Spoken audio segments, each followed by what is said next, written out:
Barbarian is a horror film that got recently released on HBO Max that's written and directed by Zach Kreger.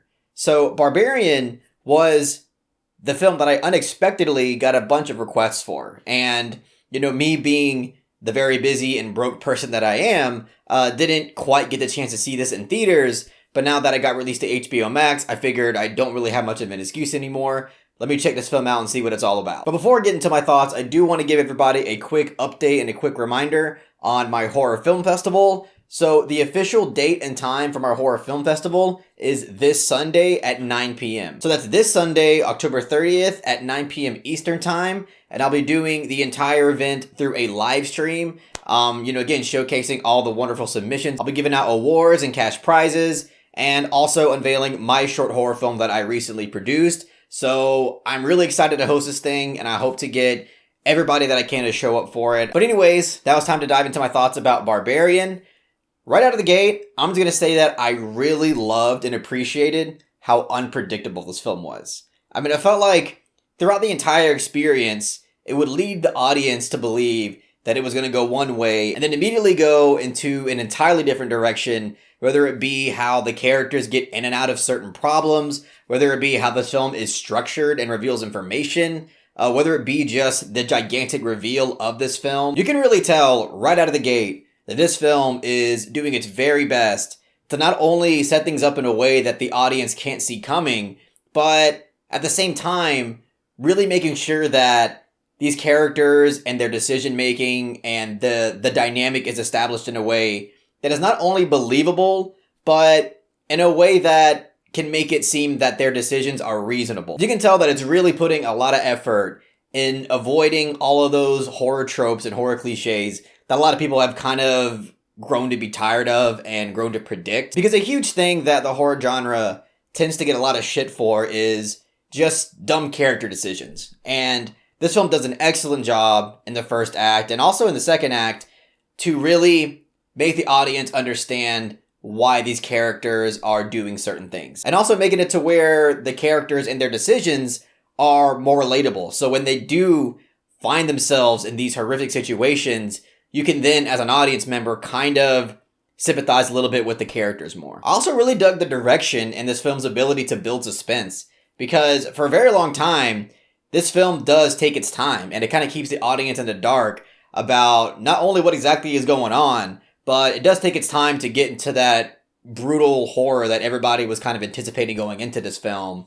And, I think that the pace really does pay off. And again, it's through the direction of the camera, the way it moves. It's through the use of score, by the way, that I really dug, especially like in the first and second act. I thought the suspense building and the way that the musical score was utilized throughout these sequences, I just felt did an excellent job at building suspense and really keeping the audience on its toes. Justin Long is also in this film, which I was not aware of going into this, so it was a pleasant surprise to see him on screen in this film, especially the way that it presents his character.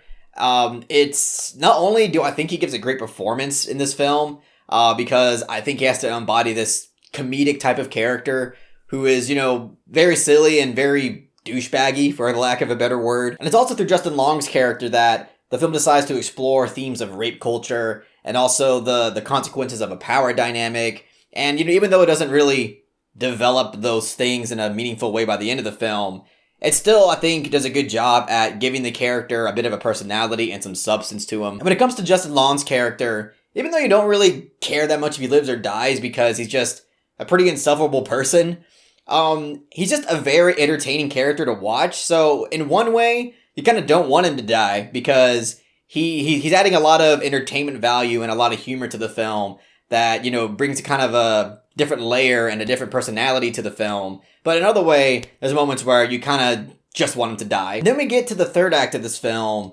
which is, as you can kind of guess, as I've hinted at throughout this review, is my least favorite act of the film. And it's not really a bad act, but it just, in comparison to the first two acts, I just think it's a bit more messy, it's a bit more aimless, and it gets to a point where, to me, it just kind of gave off the impression that it didn't really even know what it wanted to do for a long time.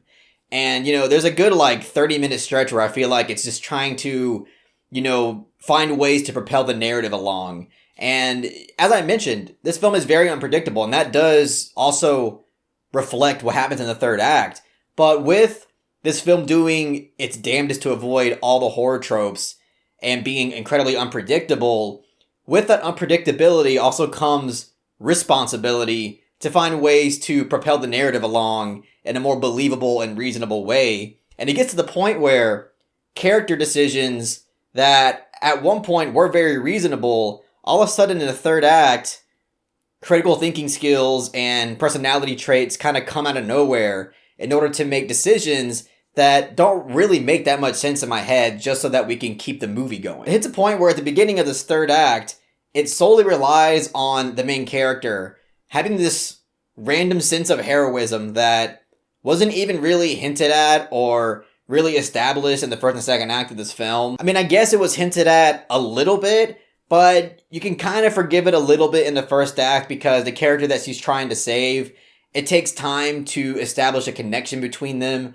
and you can kind of understand why, you know, she likes this person and would want to save them.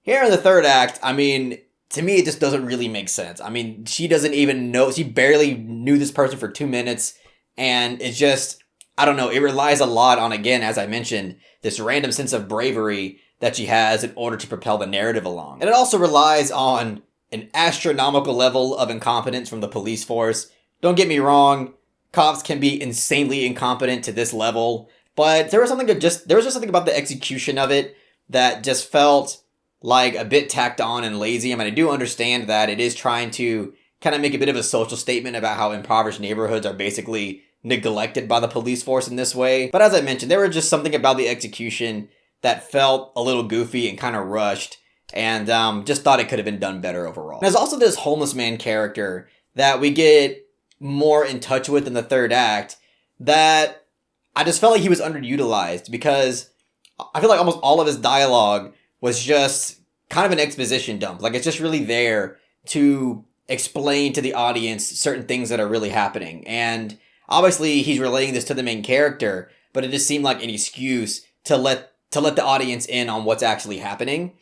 And I just felt like it was a little bit unnecessary because a lot of the stuff he said, I felt like we've kind of already figured out through different ways of expression previously in the film. But with all that being said, I do actually dig the ending to this film. Like, the final thing that happens in this film, I think it's interesting and awkwardly compelling in a way that kind of makes you feel for the villain in a weird way. And I did kind of dig that. Even though I didn't like how we got to that scene, I do think that scene, the way it ends, is actually quite compelling. But with all that being said, I'm going to give Barbarian a strong 6 out of 10.